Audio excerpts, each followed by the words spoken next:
Mes très chers compatriotes, les frères et sœurs en Christ, nous voici, nous sommes au terme du temps de l'Église. Nous sommes à la fin du temps.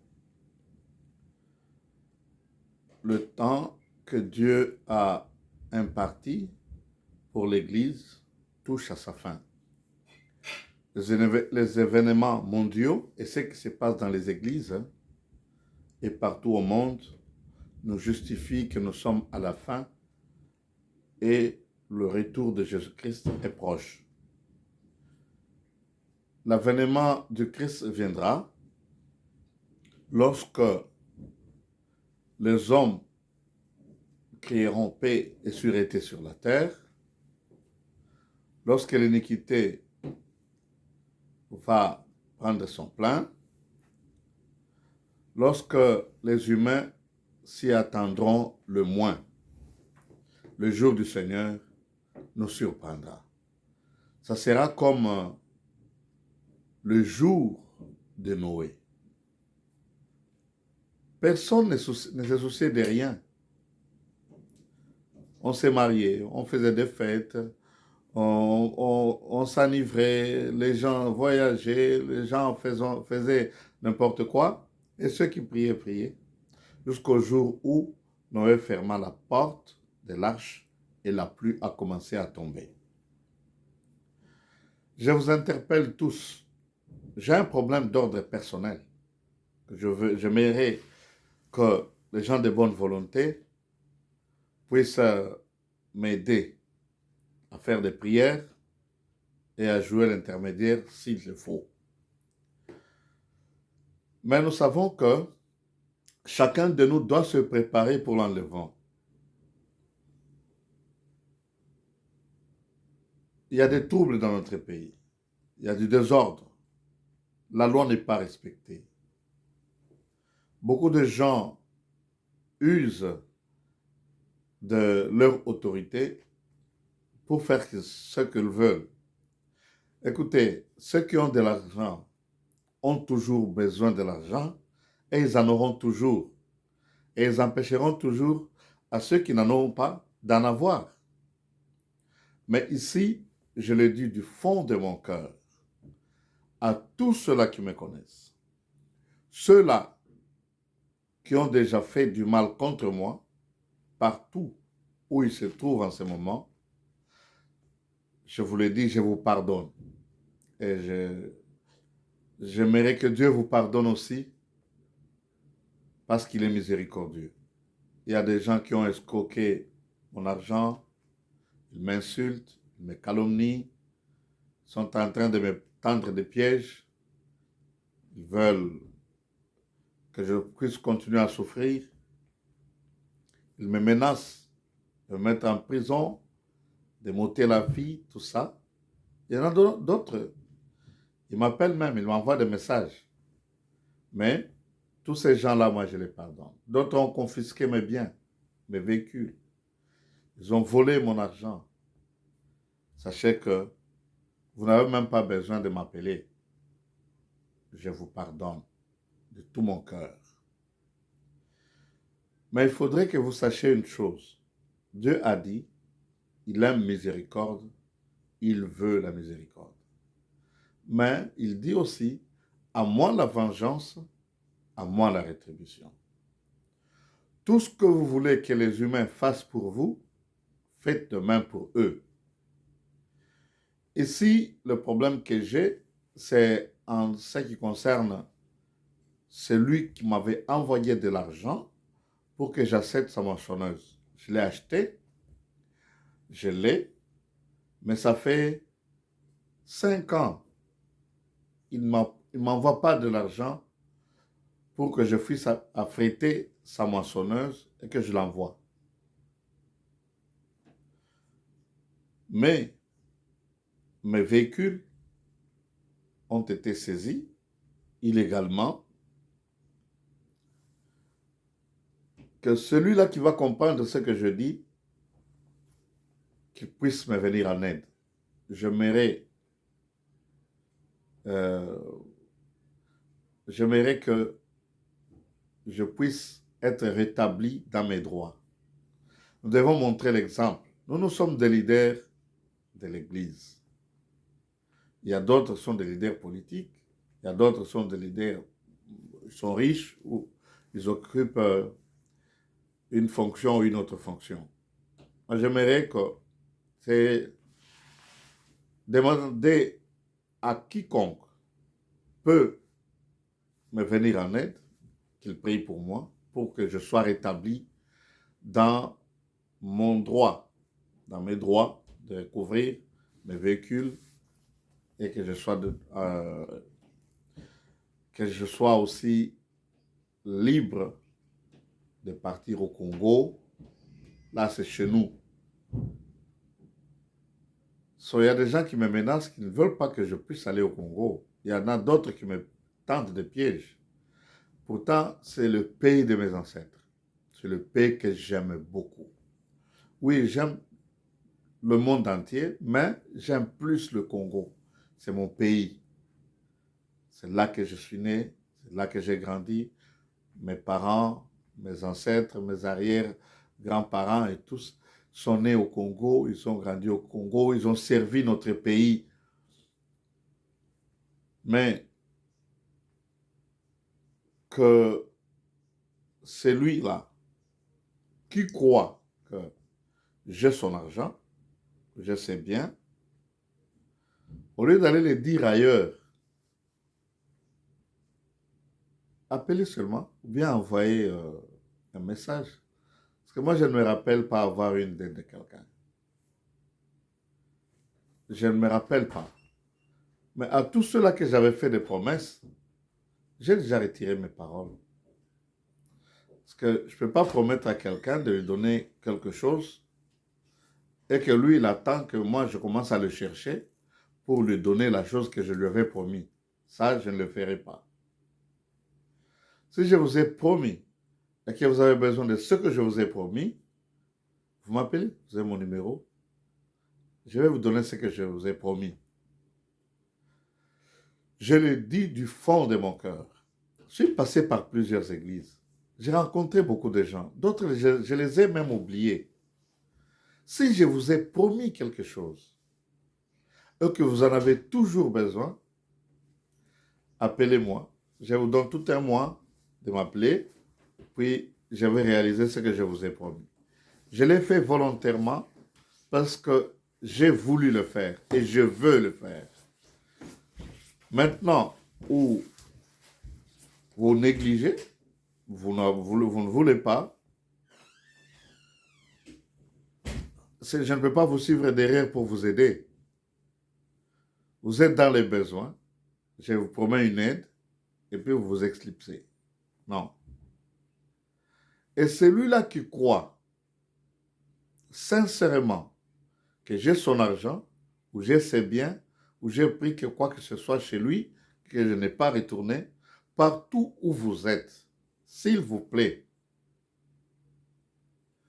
appelez-moi pour que je puisse réaliser ce que j'ai promis. Pour moi, toutes les promesses que j'ai faites, je les retire au nom de Jésus. Que je ne suis pas capable de réaliser ce que j'ai promis aux gens qui ne sont pas intéressés. Quand je te promets quelque chose, c'est à vous de me rappeler. Que si je vous dans 2 mois, c'est-à-dire dans 2 mois, appelez-moi. Si vous ne m'appelez pas, je considère que vous n'en avez pas besoin. Si vous m'aviez demandé quelque chose et que j'ai accepté que je vais vous le donner, ou vous le procurer, appelez-moi, rappelez. Je connais beaucoup de gens et j'aime tout le monde. Tous ceux-là que j'ai rencontrés, j'ai vécu ensemble avec eux, j'ai prié ensemble dans la même église qu'eux, j'ai prêché l'évangile, ils m'ont prêché, ils m'ont exhorté, ils ont prié pour moi. Tous ces gens-là, que ce soit à Kolwezi, à Likasi, que ce soit à Lubumbashi, Kipushi, Kasumbalesa, Mokambo, que ce soit à Sakanya, que ce soit dans plusieurs villes de la Zambie, au Malawi et partout ici au Canada. Alors, partout, si vous êtes en Europe, si vous êtes en Australie, je me suis rencontré avec vous, nous avions parlé, nous avions prié ensemble, vous m'aviez exhorté, ou je vous ai exhorté, ou je vous ai parlé de Dieu. Si vous vous rappelez que je vous ai fait une promesse, appelez-moi. Écrivez-moi sur Messenger ou sur Facebook. Mon ID sur Facebook, c'est Apôtre Doudé Michabo. C'est ça. Vous écrivez seulement ça, vous allez me retrouver. Même sur YouTube. Vous pouvez m'écrire sur YouTube. Je vais vous répondre. Le temps n'est pas à l'aveuglette. Le temps est avancé. Le retour du Christ est proche. La Bible dit ceci, que c'est lui qui s'essuie, qu'il continue à s'essuyer. Que celui qui commet le mal, qui fait le mal, qu'il continue à le faire. Que celui qui se sanctifie encore. J'aimerais être bien avec tout le monde. Vous avez des problèmes avec moi? Dites-le moi, on s'arrange, Dieu va nous bénir. Je le répète encore, ce message, que des gens de bonne volonté puissent le faire parvenir à tout celui-là qui me connaît, à tout celui-là qui me connaît, partout où il pourrait se retrouver. Alors, ne revenez plus pour me demander quoi que ce soit après ce délai. Je me prépare comme tout le monde. J'aimerais que l'Église, parce que l'Église est en train de se préparer pour l'Évangile, nous n'avons plus le temps de discuter ni d'être dans la distraction. Le temps que Dieu nous a donné, le temps qu'il nous reste de vivre sur cette terre, le temps qu'il nous reste pour la grâce de Dieu, nous devons en profiter pour accomplir la mission pour laquelle Dieu nous a envoyés sur la terre. Ne vous trompez pas. Personne n'est venu par lui-même sur la terre. Chacun de nous, tout celui-là qui a été créé par Dieu, il a une mission à accomplir sur la terre. Ne soyez pas jaloux. Ne vous combattez pas les uns les autres sur toutes les dénominations. Aucune dénomination ne peut sauver quelqu'un ni perdre quelqu'un. Chacun se perdra lui-même de ce qu'il croit en Dieu et de ce qu'il fait. Il y a plusieurs dénominations. Il y a l'église catholique, l'église kimbangiste, l'église Malemba, il y a l'église pentecôtiste unie, il y a l'église méthodiste évangélique. Il y a plusieurs églises. Il y a l'église Message, l'église branhamiste, il y a plusieurs églises. Des groupes de prière, des assemblées de réveil, il y en a beaucoup. Tous sont divisés. Tous se réclament de la vérité. Tous croient qu'il est dans la vérité. Le temps n'est plus avec nous. Le Christ va revenir bientôt. Lui qui a dit, allez-vous-en, vous les serviteurs de l'iniquité. Méditez ces paroles. Nous sommes à la fin. Le Christ va revenir bientôt. Répentez-vous. Arrangez vos vies partout où vous êtes. Si vous êtes encore dénominationnel, vous êtes en dehors des choses de Dieu. Soyez humbles. Croyez à l'évangile. Laissez Dieu prendre vos fardeaux. Ne dites pas que moi je suis pentecôtiste, moi je suis évangélique, moi je suis catholique. Ces noms-là nous éloignent de Dieu. Ce sont des églises, selon nous, ou plutôt ce sont des associations de nous qui sommes des enfants de Dieu. C'est chacun de nous qui sera enlevé. Ce ne sont pas des groupes. Dieu a choisi seulement une nation, Israël, et pour le moment, il choisit les individus. Aucune dénomination, aucune doctrine, aucune tribu, aucune nation ne peut sauver aucune âme.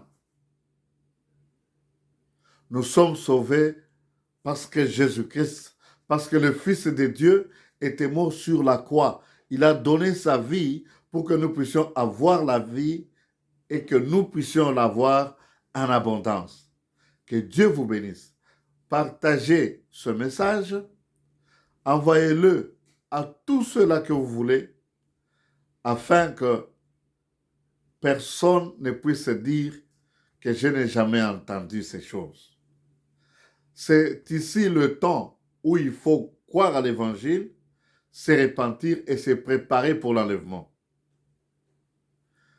Cherchez le royaume des cieux et sa justice, et le reste, Dieu vous donnera par surplus. N'oubliez pas cette parole qui se trouve dans la prière sacerdotale, dans la prière que Jésus-Christ avait enseignée à ses apôtres. Pardonnez-nous nos offenses comme nous pardonnons à ceux qui nous ont offensés. Sachez que si vous ne pardonnez pas à ceux-là qui vous offensent, Dieu ne vous pardonnera jamais. C'est la règle de Dieu. Tout ce que vous voulez que les hommes fassent pour vous, faites de même pour eux. Que Dieu vous bénisse. Merci et à la prochaine.